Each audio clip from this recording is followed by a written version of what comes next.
تو آئیے اس میں گفتگو پر آنے سے پہلے ایک مرتبہ اور درود شریف پڑھ لیجیے۔ اللہم صلی علی سیدنا سفینا نبینا مولانا محمد علیہ وآلہ وبارک وسلم صلاۃ و سلام علیک یا رسول اللہ صلی اللہ علیہ وسلم۔ کسی شاعر نے کیا خوب کہا کہ جاگنا ہے جاگ لے افلاک کے سایہ تلے۔ افلاک کے معنی ہوتا ہے آسمان۔ جاگنا ہے جاگ لے افلاک کے سایہ تلے، حشر تک سنا پڑے گا خاک کے سایہ تلے۔ اور کسی نے کہا ہے کہ آگاہ اپنی موت سے کوئی بشر نہیں، آگاہ اپنی موت سے کوئی بشر نہیں، سامان 100 برس کا ہے پل کی قدر نہیں۔ حضرات محترم، موت اور زندگی دونوں کو پیدا کرنے والی ذات اللہ رب العزت کی ذات ہے، مگر یہ دونوں چیزیں ہیں ایک دوسرے کی بالکل ضد۔ موت سے ہر کوئی بھاگتا ہے، کوئی نہیں چاہتا کہ مجھے جلدی موت آ جائے۔ اور زندگی کو دیکھ لیجیے، زندگی سے ہر کوئی پیار کرتا ہے، ہر کوئی چاہتا ہے کہ ہم زیادہ سے زیادہ زندہ رہیں، زیادہ سے زیادہ دن دنیا میں گزاریں۔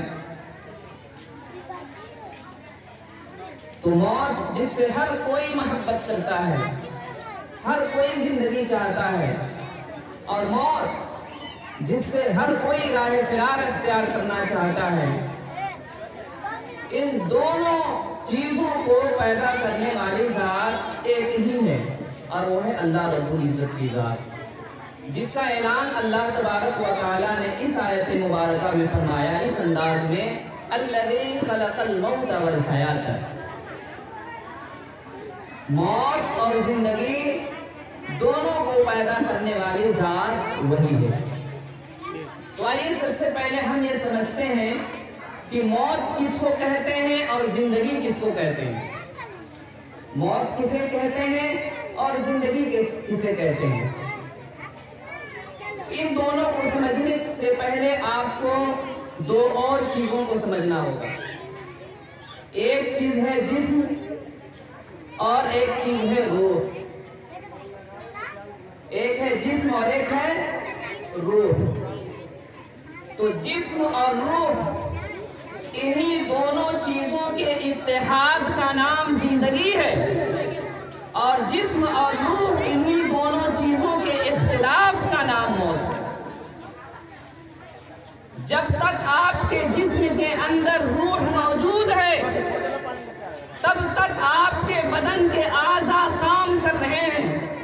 آنکھیں دیکھ رہی ہیں، زبان بول رہی ہے، کان سن رہے ہیں، ناک سن رہی ہے، ہاتھ پاؤں حرکت کر رہے ہیں، بدن کا ہر عضو کام کر رہا ہے، لیکن جیسے ہی انسانی بدن سے روح جدا ہوئی، الگ ہوئی، موت واقع ہو جاتی۔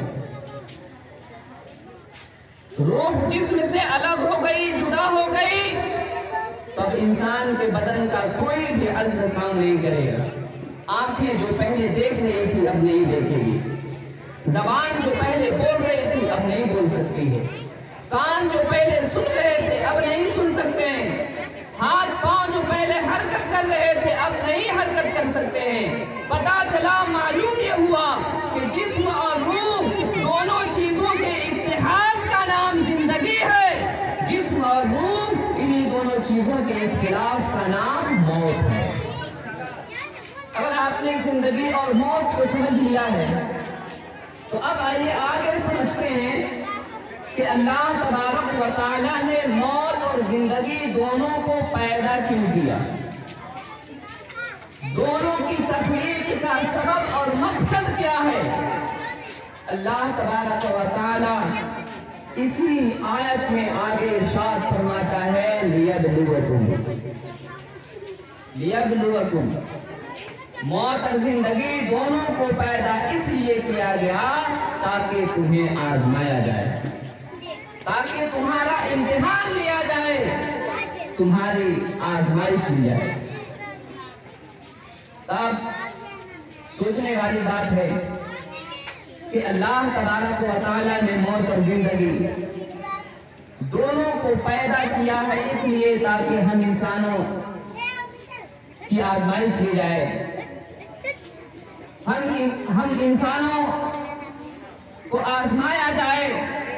तो अल्लाह तबारक व तआला का ये इम्तिहान, अल्लाह तबारक व तआला की अपने बंदों की यह आजमाइश किस बात के लिए होती है, उसका क्या गरज होता है, उसका क्या सबब होता है।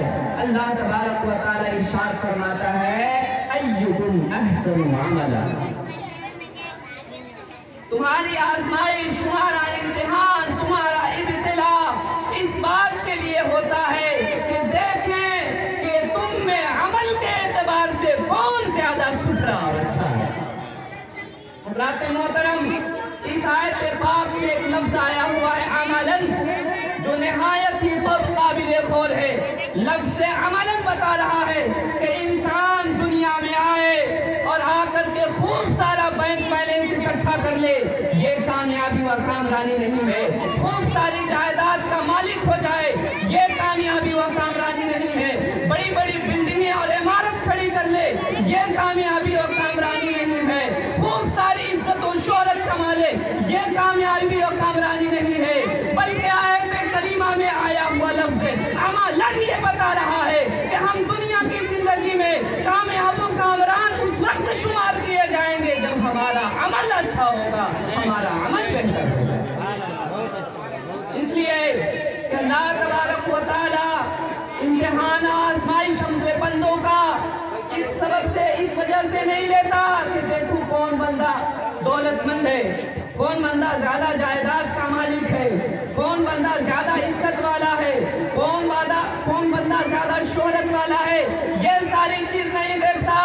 रब तबारक व तआला की बारगाह में अगर कोई चीज देखी जाती है तो वो अमल देखा जाता है।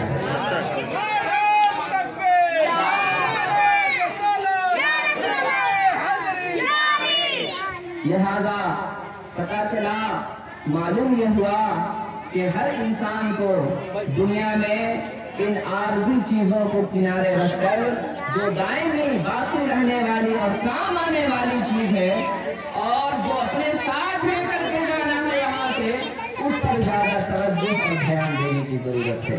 हम हर कुछ करते हैं लेकिन इसी चीज पर हमारा ध्यान और तवज्जो नहीं होता। हज़रात मोहतरम, मौत ये अल्लाह तबारक व तआला का अटल फैसला है, अटल कानून है। मौत से किसी को भी छुटकारा हासिल नहीं हो सकता, क्योंकि रब तबारक व तआला ने फरमा दिया है, इन्नल मौतल्लज़ी तफ़िर्रूना मिन्हु फ़इन्नहु मुलाक़ीकुम। मौत जिससे तुम भागना चाहते हो, राहे फिरार इख्तियार करना चाहते हो, कभी नहीं भाग सकते।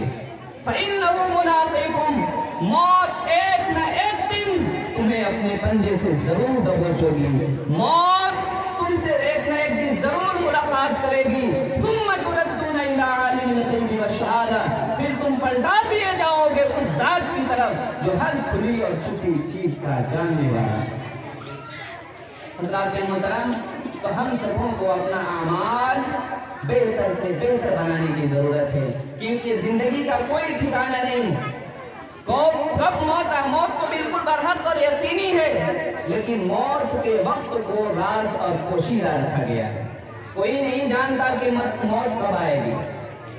जिंदगी, अपनी बची खुची जिंदगी के हर लम्हे को, हर सेकंड को, हर मिनट को गनीमत जानिए, कीमती जानिए और उसे किसी न किसी नेक अमल में गुजारिए। इसी में हमारी फलाह है, इसी में हमारी कामयाबी है।